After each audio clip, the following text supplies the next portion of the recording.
Hi, this is your brother Sandeep blogger. अभी ये आप जो देख रहे हैं, ये लाइन जो चल रही है आपके साथ ही साथ, ये वाली, ये जो है मेट्रो की नई लाइन है DIP में। एक्चुअली मेट्रो की कुछ लाइंस ओपन हुई है जो जा रही है एक्सपो की तरफ, और एक्सपो की तरफ जो लाइन जा रही है वो इस तरफ, हाँ ये यहाँ से है वो DIP 2 का मेट्रो स्टेशन, और उसके बाद है डिस्कवरी गार्डन का, फिर है जाती है एक्सपो तक।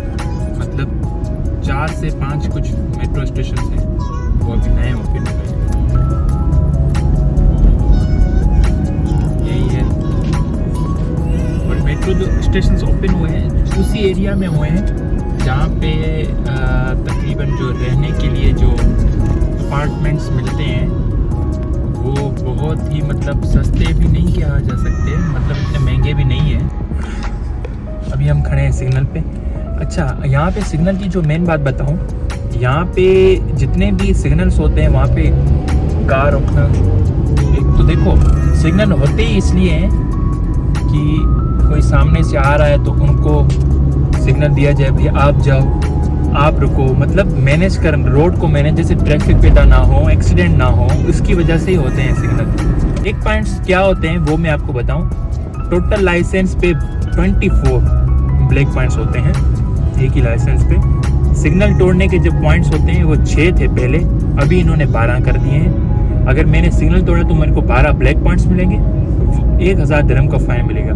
1000 दिरहम तकरीबन इंडियन 20,000 और पाकिस्तानी 45,000 बन जाते हैं। तो ये होता है इनके फाइन्स। अच्छा, ब्लैक पॉइंट्स का क्या होता है? 24 टोटल ब्लैक पॉइंट्स होते हैं। अगर मिसाल तौर मैंने आज एक सिग्नल तोड़ा और 2 महीने बाद फिर एक सिग्नल तोड़ा, 24 ब्लैक पॉइंट, तो मेरा जो लाइसेंस है वो कैंसिल हो जाएगा उसी टाइम। मगर हाँ, ब्लैक पॉइंट्स खत्म कैसे होते हैं? किसी के मन में ये भी सवाल आता है भाई दिल में कि ब्लैक पॉइंट्स खत्म कैसे होते हैं, इसकी क्या वजूहत है, इनके क्या रूल्स होते हैं? अच्छा, उनके जो है वो ऐसे होते हैं, देखो ब्लैक पॉइंट्स जो खत्म होते हैं वो ईयरली खत्म होते हैं। अभी आज समझो कि डेट है 6 जनवरी, मेरे को 6 जनवरी को अगर आज फाइन लगता है, जो नेक्स्ट 6 जनवरी 2021 को वो मेरे ब्लैक पॉइंट जो मेरे को आज लगे वो 2022 को ख़त्म होंगे जाके। अगर उसके दरमियान मेरे को मिसाल तो मार्च में लगता है तो वो वाले ब्लैक पॉइंट वो मार्च में ख़त्म हो गए, मगर 24 मेरे को इकट्ठे नहीं करने हैं, ये मेरे को ख्याल करना है हमेशा के लिए। अभी ये हम चलते हैं अपनी मार्केट की तरफ। अभी ये है पूरा इंडस्ट्रियल एरिया।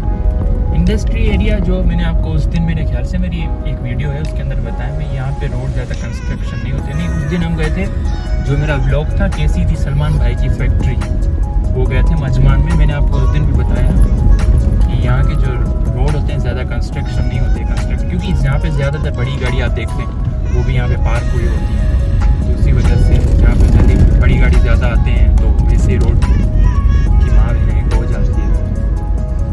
अभी ये है हमारी मार्केट, अल मदीना हाइपर मार्केट। यहाँ पे जाएंगे, कुछ ऑर्डर्स वगैरह हैं वो भी लेंगे, बस पार्किंग मिल जाए। यहाँ पे पार्किंग मिल भी गई, चलो भाई पीछे से पार्किंग कराते हैं आज अपन। मैं आपको थोड़ी देर के बाद वो भी बताऊंगा कि यहाँ पे लाइसेंस के रूल्स क्या हैं, लाइसेंस कैसे मिल जाते हैं, कैसे मिले जाते हैं, हमने कैसे पास की, कब पास की, कितने टाइम के बाद लाइसेंस रिन्यूअल होता है। यहाँ का लाइसेंस, यहाँ का नहीं, दुनिया भर में कौन सा भी लाइसेंस है उसकी एक्सपायरी डेट होती है, वो भी रिन्यूअल होते हैं, वो भी मैं आपको बताता जाऊँगा साथ ही साथ। ये खड़ी करते हैं गाड़ी यहाँ और मिलते हैं ब्रेक के बाद।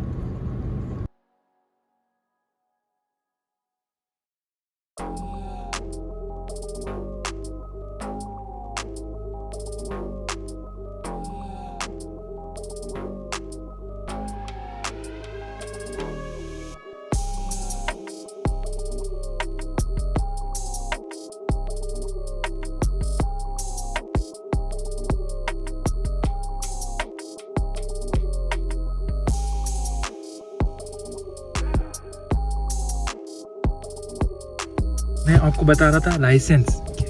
देखें जी, जब हमने लाइसेंस लिया था तो रूल्स चेंज थे, बहुत पैकेज चेंज होते थे। अभी क्या है कि कस्टमर्स भी नहीं है, उनकी वजह से भी थोड़ा इफेक्ट आ रहा है। और अभी कंपटीशन भी बहुत हो गया है, स्कूल्स बहुत हो गए हैं, पहले इतने नहीं थे, पहले मेरे हिसाब से 4 स्कूल थे, आज के टाइम पे 9-10 तो पक्के हैं। तो अभी क्या है कि ये पैकेज दे रहे, फुल पैकेज। जब हम होते तब कोई पैकेज नहीं होते थे, बस वो ऐसे ही लाइसेंस के लिए बोल देते थे, या फाइल ओपन करवाओ उसके अलग चार्जेस, फिर हर टेस्ट में फेल हो, तो ऐसे होता है। इधर क्या था, इधर अभी क्या सिस्टम है, अभी नहीं, स्टार्टिंग से जो एक सिस्टम है, अगर आपके पास दुबई या पाकिस्तान का लाइसेंस है जो मिनिमम मेरे ख्याल से 3 साल पुराना होना चाहिए, तो उसमें आपको 20 क्लासें माफ़ होंगी। टोटल क्लासेस होती हैं 40, तो उसमें आपको 20 क्लासेस माफ़ होंगी। मगर उसके बाद भी आप जब उनको पाकिस्तान या इंडियन जहाँ का भी आपका लाइसेंस आप दिखाएंगे, तो आपको बस शर्त है उनको टेस्ट देनी पड़ेगी एक, फिर आप वो देखेंगे भाई ये झूठ तो नहीं बोल रहा या कुछ, वो आपको देनी पड़ेगी। उसके बाद ही वो आपकी क्लासेस कम करके 20 कर देंगे। अच्छा, तो ये हुई एक बात। और दूसरी बात क्या है, क्लासेस होती है टोटल, जो न्यूज़ आता है, जैसे मैं गया था, मेरी थी टोटल क्लासेस 40 में क्या होता है, 20 क्लासेस स्टार्टिंग से होती रहती है, जो वो अपने ही मतलब एक इनका होता है ग्राउंड वगैरह, रोड भी होता है, तो अपने हिसाब से जहाँ तक वो कार उनकी जाती है, जिस स्कूल की जहाँ की भी, तो वहाँ तक वो हद तक जाए कि 20 क्लासेस वो ऐसे जैसे करवाते रहते हैं, यही सिखाएंगे गियर कैसे होते हैं, डी क्या होता है, एन क्या होता है, आर क्या होता है, उसके बाद रोड पे किस लाइन पे कैसे चलना है, मिनिमम स्पीड कितनी होनी चाहिए, 60 का रोड है तो कितने पे जाना चाहिए, ये पूरा सिस्टम होता है इनका। अच्छा, तो बात एक और क्या होती है, और ये बात होती है जब 20 क्लासेस आपकी कंप्लीट होती है तो आपकी होती है पहले पार्किंग टेस्ट, जो 20 क्लासेस के अंदर वो सब सिखा देते हैं आपको। तो 20 क्लासेस के बाद होगी आपकी पार्किंग टेस्ट। तो पार्किंग टेस्ट के तो भाई पहले तो 3 रूल थे, मतलब 3 ही पार्किंग वो लेते थे, ठीक है। मगर अभी सुना है कि पार्किंग की टेस्ट भी बहुत ज़्यादा हो गए, सेंसर भी इन्होंने लगा दिए, टेस्ट खुद अभी आरटीए लेती है। आरटीए जो हमसे जैसे इंस्पेक्टर जो उनके होते थे पहले वो लेते थे ना फाइनल टेस्ट, अभी क्या है कि पार्किंग से वो टेस्ट ले रहे हैं, ये सिस्टम होता है इनका। तो मगर जब हमने की थी तो जो हमको क्लासेस सिखाता था वही हमसे पार्किंग ले लेता था। तब उसके बाद फिर 10 क्लासेस होती है, फिर असिस्मेंट टेस्ट होती है तो वो क्या होती है, वो सेम फाइनल की तरह होती है, मगर वो जो टेस्ट है वो लेगा सेम जो हमको क्लासेस सिखा रहा है, जो हमको क्लासेस दे रहा है, जो स्कूल का आदमी है उनका, वो क्लासेस जो हमको दे रहा है वही हमसे लेगा, ठीक है। ये हो गई एक 30 क्लास। फिर 40 क्लास के बाद होती है पक्की टेस्ट। पक्की टेस्ट में क्या होता है, एक जो इंस्पेक्टर होगा वो बैठेगा इस सीट पे, ठीक है, 2 जने पीछे बैठेंगे, एक जना जो गाड़ी चलाएगा वो आगे, मतलब मैं गाड़ी चला रहा हूँ, 2 और टोटल एक कार के अंदर 3 टेस्ट लेते हैं, और वो इंस्पेक्टर टेस्ट लेता है, फिर वो देखता है क्या गलती है क्या नहीं। उसमें क्या होता है, या फ्रंट जहाँ पे ये मिरर लगा हुआ है, यहाँ पे एक कैमरा होती है, ठीक है, एक कैमरा इस तरफ होती है आगे, एक पीछे की तरफ कैमरा होती है, तो 3 कैमरा होती है। ये सिर्फ इनके पास नहीं, रिकॉर्डिंग उनकी चल रही होती है, मेन हेड ऑफिस पे भी चल रही होती है। अच्छा, इनकी बिल्कुल सेंसर सिस्टम होता है, बहुत ही अच्छे काम, बहुत ही पक्का काम, थोड़ी सी भी मिस्टेक नहीं होनी चाहिए, साइड लाइन या कोच। अच्छा, लोग कई बार ऐसे बोलते हैं कि अगर आपको पास होना है तो आप उनके सामने डरो मत, और जब फर्स्ट ट्राई तक अगर एवरी टेस्ट जो है फर्स्ट तक निकाल देते हैं तो लगभग उसका भी जो मिनिमम जो खर्चा हो जाता है वो 6000 से 7000 के बीच में हो जाता है। तो आप ये समझ ले पाकिस्तानी 2-2.5 से 3 लाख रुपए ये हो जाते हैं। जब हमने लाइसेंस लिया था तब रुपीज़ जो था दरम के हिसाब से 30 का था, और जब मैंने लाइसेंस लिया था मेरा तकरीबन 5500 आया था, क्योंकि मैंने सारी टेस्टें फर्स्ट में पास की थी, जो मेरी फाइनल थी वो मैंने सिर्फ सेकंड में की थी। अगर आप ठीक है, अगर आप उसके बाद फेल हो जाते, मिसाल तौर 20 के बाद पार्किंग हो रही है, अगर पार्किंग में भी 4-5 किस्म होते हैं, 4-5 काइंड्स ऑफ पार्किंग होती है इनकी, अगर 4-5 में से भी किसी 1 या 2 में आप फेल होते हो तो आप 1 या 2 में से फिर से आप उसकी टेस्ट दोगे, ऐसे नहीं कि सबकी टेस्ट दोगे, नहीं, आप 1 या 2 की टेस्ट दोगे, ठीक है। अगर फेल करते हैं तो उसके लिए आपको फिर बुकिंग करवानी पड़ेगी। बुकिंग करवाने के बाद फिर आपको उसकी 2 क्लासेस या 4 जो भी अभी रूल है, मेरे हिसाब से तो 2 क्लासेस होती है उसकी, फिर उसकी 2 क्लासेस आपको लेनी पड़ेगी, वो चार्जेस अलग। उसके बाद फिर आपको पार्किंग के पे अलग करने पड़ेंगे। तो फाइनल में भी ऐसे ही होता है। फाइनल में जब हम गए थे तो मेरा जो फेल हो गया था उसकी फ़ीस थी 780 दिरहम। 780 दिरहम में उसमें क्लासेस भी हो गई और उसमें फाइनल टेस्ट की फ़ीस भी आ गई। तो जब मैंने फ़ेल की थी उसके बाद फिर मेरे को उन्होंने 4 क्लासेस और दी थी।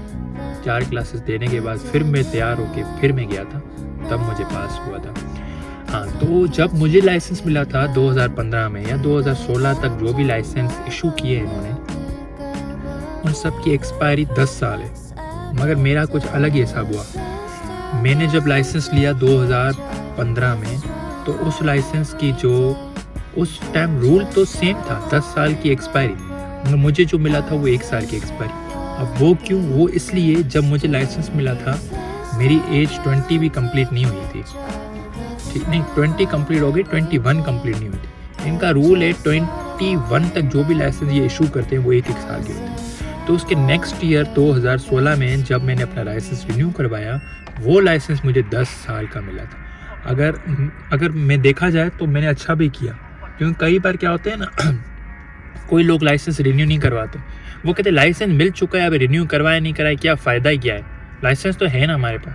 तो भाई लाइसेंस रिन्यू लाजमी कराना चाहिए। लाइसेंस रिन्यू ना करवाएंगे, इस इमिरेट्स का तो मुझे नहीं पता दुबई का इतना, मगर कहीं भी इमिरेट्स में आप चले जाएंगे उधर कैमरा फ़ाइन होता है, प्लेट कैच कर लेती है, जो उनकी कैमरा होती है वो कैच कर लेती है और आपको लाइसेंस पे फ़ाइन आएगा। और लाइसेंस पर जो फ़ाइन आएगा वो 500 का होगा और 8 ब्लैक पॉइंट्स होंगे, जो मैंने आपको पहले ही बता चुका हूँ मैं।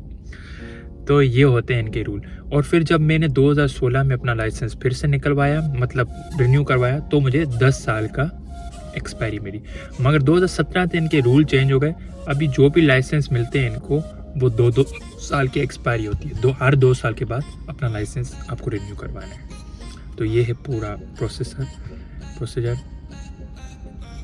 लाइसेंस का। अगर जिसको भी लाइसेंस लेना है तो ये सब रूल्स हैं। अगर हाँ, पहले जब हम लाइसेंस लेते थे तो कंपनी की एनओसी लाजमी चाहिए, एनओसी लाजमी चाहिए होती थी। जैसे भाई कंपनी को किसी चीज़ की कोई दिक्कत नहीं हो, हम खुद इनको बोल रहे हैं हाँ भाई ले लो, हमको कोई प्रॉब्लम नहीं है, उसको बोलते हैं एनओसी। तो वो लाजमी चाहिए था। मगर अभी इन्होंने रूल चेंज कर दिए हैं 2020 के स्टार्टिंग से। अभी कोई एनओसी नहीं चाहिए, आपको लाइसेंस ले रहा जाओ आरटीए स्कूल्स जो भी वहाँ डायरेक्ट जाओ, डायरेक्ट जाके आप वहाँ से ले सकते हैं, अपना लाइसेंस की फाइल ओपन करवा सकते। तो ये डिटेल्स दिए मैंने आज आपको, शायद आपको काम आ जाए। और चलें आज का वीडियो हम इधर ही ख़त्म करते हैं। अगर मेरी कोई बात शायद गलत हो, शायद नहीं, मुझे लगता है काफ़ी चीज़ें मैं गलत भी बोल चुका हूँ, तो काफ़ी चीज़ें मुझे नहीं पता है। अगर वो चीज़ें गलत हो तो आप मुझे करेक्ट करिएगा, कमेंट्स में बोल दीजिए भाई लवेश या सिंधी ब्लॉगर जो भी आप मुझे बोलना चाहें, ये चीज़ ऐसे नहीं है, इस चीज़ का तरीका ये ज़्यादा बेटर है, और आपने जो ये चीज़ बताई ये करेक्ट नहीं है, इसको ऐसे करेक्ट किया जाता है। तो वो भी आप मुझे बता सकते हैं, क्योंकि मैं भी सीख रहा हूँ अभी तक। कुछ यूट्यूब की वीडियोस बना के सीख जाएंगे, क्योंकि ज़्यादा क्या कहते हैं ना, यूट्यूब में वीडियोस बनाने से थोड़ा आदमी कुछ सीखने भी लगता है, और मैं अपना एक्सपीरियंस आपसे शेयर कर रहा हूँ। तो अगर मेरे पास तो ये एक्सपीरियंस था, तो मेरे पास तो यही बातें थी मेरे दिमाग के अंदर। अगर आपके पास इससे भी बेटर है और आपको ज़्यादा इन्फो है इन चीज़ों के बारे में, तो प्लीज़ मुझे कमेंट्स में बताइएगा, भाई हाजिर है। चलो भाई चलते हैं, कल मिलेंगे कुछ नई चीज़ के साथ, कुछ नए अंदाज़ों के साथ। तब तक के लिए दुआओं में याद रखिएगा मुझे। अच्छा चलता हूँ। लाइक शेयर और कमेंट्स करते रहिएगा। अगर आपको पसंद है तो लाइक, नहीं तो आपकी मर्ज़ी, अनलाइक भी कर दीजिए भाई हूँ आपका, अनलाइक भी कर देंगे वो भी सर आँखों पे। चलो अल्लाह हाफ़िज़।